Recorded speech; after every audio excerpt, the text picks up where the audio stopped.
आज मराठी लोक चळवळ अभियान व मैत्री संस्था आणि उत्प्रेरक फाउंडेशनच्या वतीनं मराठी राजभाषा गौरव दिनानिमित्त आज हा सोहळा आयोजित केला होता। तसेच पुढच्या काही महिन्यामध्ये आपण पत्रकारिता शिबिर घेणार आहोत मैत्री संस्था आणि अनेक संघटित कार्यासोबतच। तर त्यानिमित्त आपण थोडंसं मनोगत व्यक्त करायचं, पत्रकार शिबिर करायचं। पत्रकार शिबिर होणं हे खरंच फार गरजेचं आहे, कारण मला वाटतं की कुठल्याही लोकचळवळी असतील, भाषेच्या चळवळी असतील, कुठल्याही पद्धतीच्या चळवळी असतील, जोपर्यंत त्यांना माध्यमकर्मींची साथ मिळत नाही तोपर्यंत ती जनमानसापर्यंत पोहोचत नाही। आणि आत्ता ज्या पद्धतीची पत्रकारिता चाललेली आहे, म्हणजे जवळजवळ पहिल्यांदा असं होतं की वृत्तपत्रांमधले अग्रलेख वाचल्याशिवाय कित्येक लोकांचे दिवसच सुरू व्हायचे नाही, पण आत्ता ज्या पद्धतीचं प्रक्षोभक वातावरण सगळीकडे आहे त्याच्यामध्ये एक भाषेचा ठहराव, विचारांचा ठहराव, एक थोडीशी काहीतरी सखोलता, एक थोडासा शांतपणा हा पुन्हा एकदा पत्रकारितेमध्ये रुजवायची आत्ता मला वाटते गरज आहे। खूप पत्रकारांवरती खूप मोठी जबाबदारी आहे। मला अगदी पूर्ण कल्पना आहे की पत्रकार बांधव कुठल्या कुठल्या प्रेशर्सना तोंड देत पत्रकारिता सध्या करता आहेत। हे फोडू ते तोडू, जाळपोळ करू अशा धमक्या असताना खरी बातमी लोकांपर्यंत पोहोचवणं ही खूप कठीण गोष्ट असते, पण मला वाटतं तेच तर महत्त्वाचं काम आहे। आणि त्याच्यासाठी म्हणून पत्रकार बांधवांनी एकत्र येऊन विचारविनिमय करणं, त्यांना कुठलं तरी चांगल्या पद्धतीचं मार्गदर्शन मिळणं हे खरंच खूप गरजेचं आहे। आणि त्याच्यामुळे या पत्रकारिता शिबिराला माझ्या मनापासून सदिच्छा। आपण जाणतोच की पत्रकार हा चौथा स्तंभ आपण मानला जातो, पण पत्रकारिता ही काही वेळेला काही थराला जाऊन पोहोचते, तर त्या संदर्भात आपण काय बोलाल? मला असं वाटतं की कधीच असं नसतं की पत्रकार एक वेगळा असतो आणि समाज एक वेगळ्या पद्धतीने चाललेला असतो।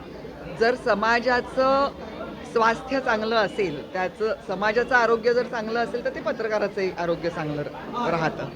तर तोच प्रकार आहे। म्हणजे प्रत्येक वेळेला ना असं होतं की कलाकारांकडून एक वेगळ्या अपेक्षा, पत्रकारांकडून एक वेगळ्या अपेक्षा, नेत्यांकडून एक वेगळ्या अपेक्षा आणि समाजाकडून एक वेगळ्या अपेक्षा असं नसतं। ह्या सगळ्या एकसंध गोष्टी आहेत, त्याच्यामुळे त्यांना आपण वेगळं वेगळं करून चालणार नाही। साहित्य, संस्कृती, समाज ह्या 3 गोष्टी वेगळ्या करून चालणार नाहीत, त्या एकमेकांच्या साथीनेच चाललेल्या गोष्टी आहेत।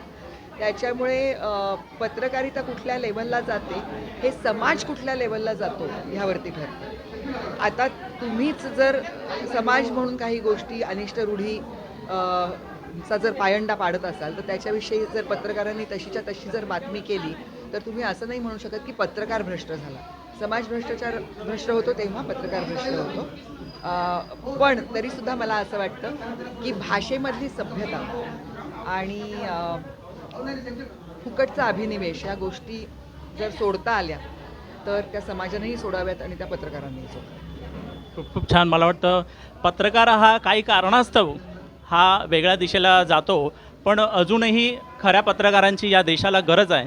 त्यामुळेच आपण मैत्री संस्था आणि झुंजार लेखणीकरिता एक नवीन पत्रकार शिबिर आयोजित करणार आहोत। तर त्यासाठी मॅडम असेल किंवा आपली ही सगळी संपूर्ण टीम असेल, तर जे नवीन या पत्रकार शिबिरामध्ये जॉईन होणार आहेत त्यांच्यासाठी खूप खूप शुभेच्छा। आणि अभिनेत्री स्वतः त्याबद्दल मार्गदर्शन केले त्याबद्दल खूप खूप धन्यवाद। कॅमेरामॅन साई रामपूरकरसह मी संतोष खरमोल, विशाल, महाराष्ट्र। चळवळ अभियान व मैत्री संस्था आणि उत्प्रेरक फाउंडेशन आयोजित मराठी राजभाषा गौरव दिनानिमित्त हा आजचा सोहळा आयोजित केला होता। तर या आहेत चारुशिला देशमुख, नाशिकवरून आलेल्या आहेत, आपल्या आजच्या प्रमुख पाहुण्या म्हणून आहेत। तर या कार्यक्रमानिमित्त आपल्याला काय वाटलं आणि आपण काय इथे बोलू शकाल? सर्वप्रथम तर मी तुमचं पत्रकारितेचं जे शिबिर आहे त्याला सर्वांना सदिच्छा देईल की ह्या पत्रकारिता शिबिरमधून खूप चांगले उत्कृष्ट पत्रकार इथे घडावेत आणि याच्यातून एक रत्न बाहेर पडावेत आणि त्यांनी खरी पत्रकारिता करावी आणि जगापर्यंत, प्रत्येक घराघरापर्यंत त्यांनी योग्य ती बातमी खऱ्या स्वरूपात पोहोचवावी। आणि तुमच्या सर्व या प्रोग्रामला माझ्या खूप खूप सदिच्छा आहे।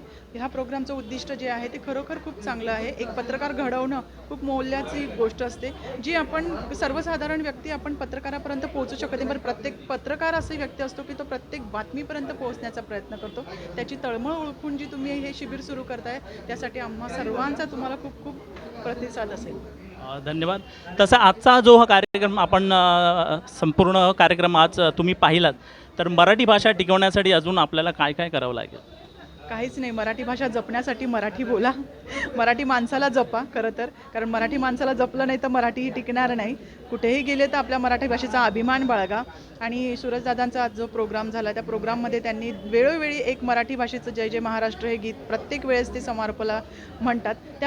त्या गाण्याचं खरं मर्म समजून घ्या, त्याचे उद्देश समजून घ्या आणि त्याची बोलीभाषा समजून घ्या. मराठी जातीवर, मराठी भाषेवर खूप खूप प्रेम करा आणि असंच प्रोग्राम घेत राहा, जेणेकरून अजून मराठी लोक आपल्याला जुळतील आणि असंच याचं मोठा स्टेडियममध्ये हा प्रोग्राम व्हावं. मराठी लोकांना याच्यापेक्षा अजून कौतुकाची गोष्ट काहीच नाही.